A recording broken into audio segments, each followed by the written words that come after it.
Jangan lupa untuk subscribe, share, dan nyalakan lonceng notifikasinya sebagai bentuk dukungan kamu. Do you see what I see? Yakin gak mau dapetin t-shirt spesial kontributor keren ini? Selain cerita kamu bisa didengarkan oleh jutaan telinga, kamu juga bisa dapetin t-shirt keren ini hanya dengan mengirimkan cerita pengalaman horor kamu ke email podcast.ceritahoror@gmail.com. Kami tunggu. Oke, Assalamualaikum warahmatullahi wabarakatuh.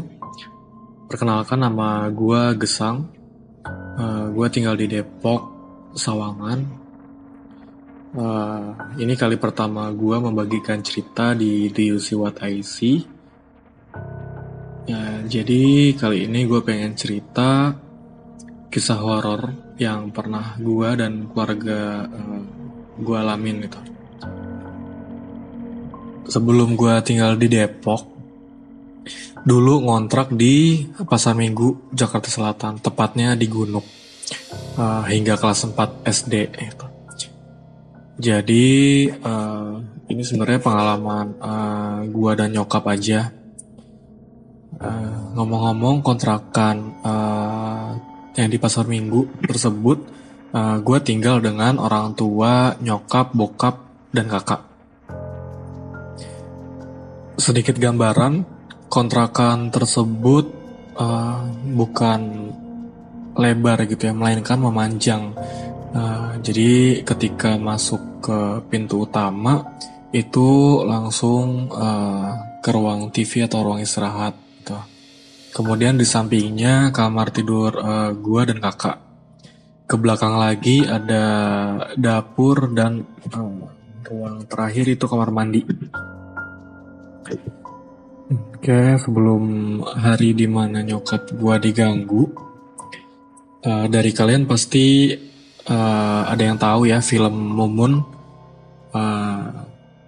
Jadi Mumun ini menceritakan sosok pocong yang bergentayangan karena tali pocongnya itu lupa dibuka gitu. Mumun ini tewas karena kecelakaan. Film itu tuh ramai banget dulu, tahun 2000-an. Gue lupa jam berapa tayangnya, yang pasti setiap sinetron itu tayang, gue nonton. Dan anak-anak lain yang sepantaran gue pun juga pada nonton gitu, pada tahu film itu. Suatu hari setelah gue pulang sekolah, seperti biasa istirahat ya, tidur. Kemudian ngaji jam 4 sore sampai jam 5. Biasalah setelah ngaji, gue dan teman-teman main ke rumah tetangga gitu. Nah, tetangga itu namanya Iksan. Jaraknya dari kontrakan gue itu 2 rumah. Waktu itu ada 5 orang ya, termasuk adiknya si Iksan, namanya Andi. Dan 2 lainnya temen gue sepantaran juga.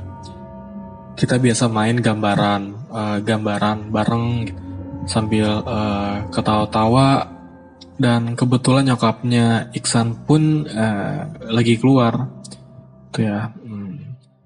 Nah, namanya anak kecil ya, main gak inget waktu gitu sampai mau mendekati maghrib karena saking serunya.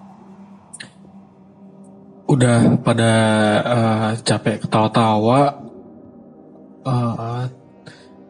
suasana hening, dan kami siap-siap mau pulang. Namun si Iksan meminta ditemenin karena adiknya pengen pipis. Oke, kita temenin.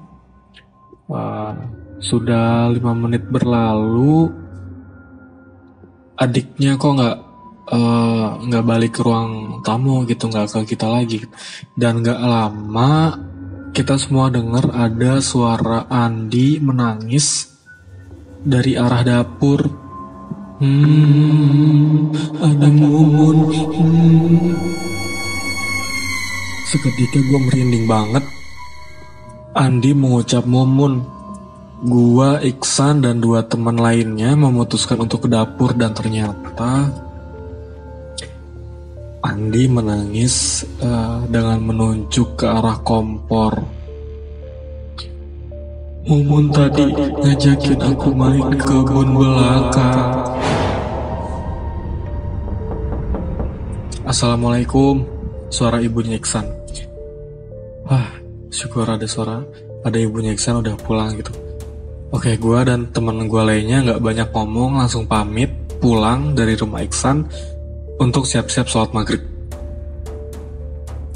Setibanya di rumah, sosok Mumun tuh masih ada tuh di pikiran gue gitu.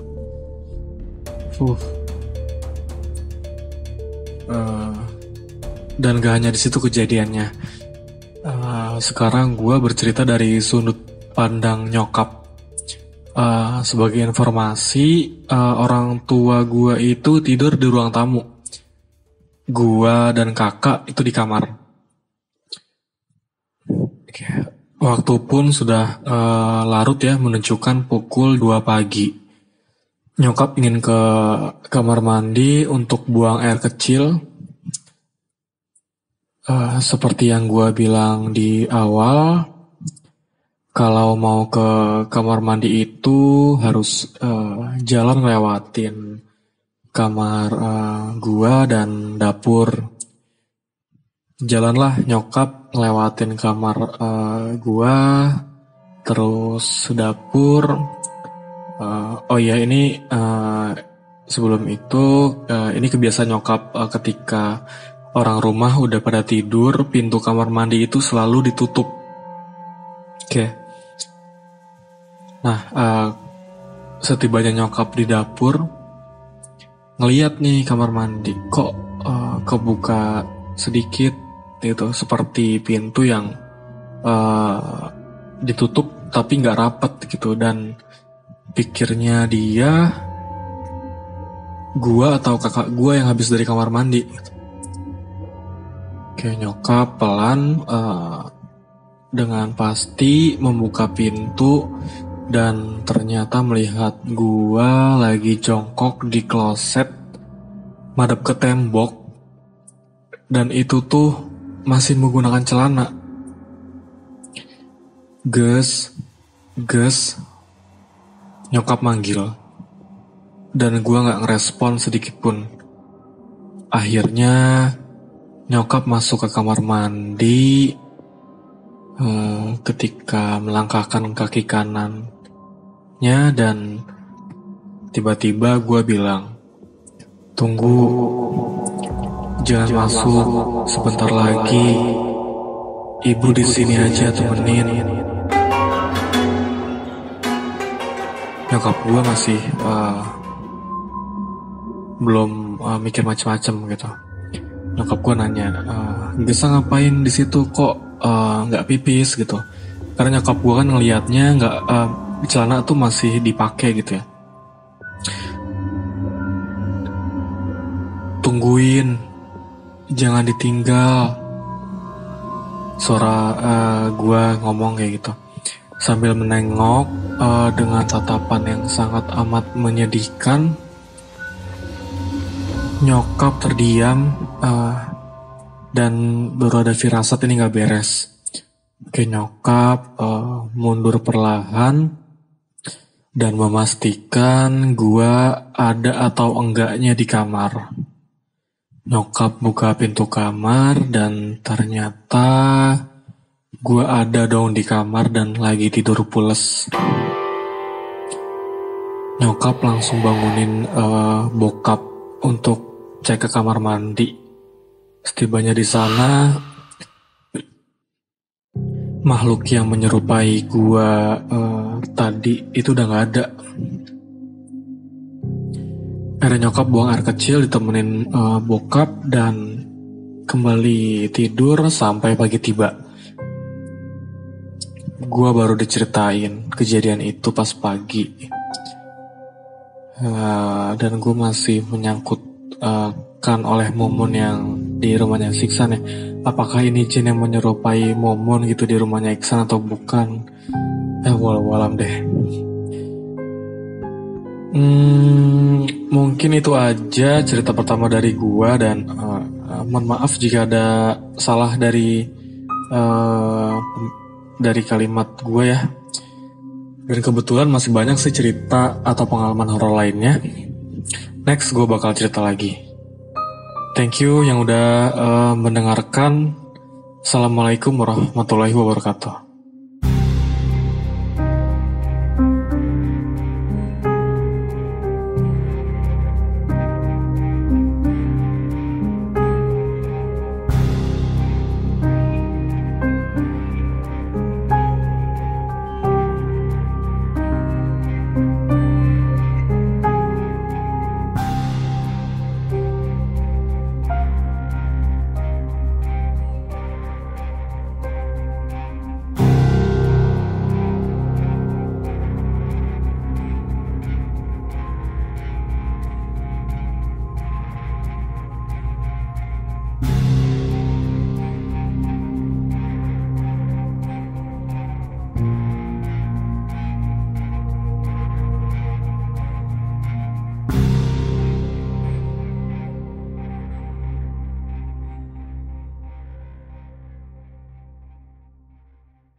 Kamu juga punya pengalaman horor?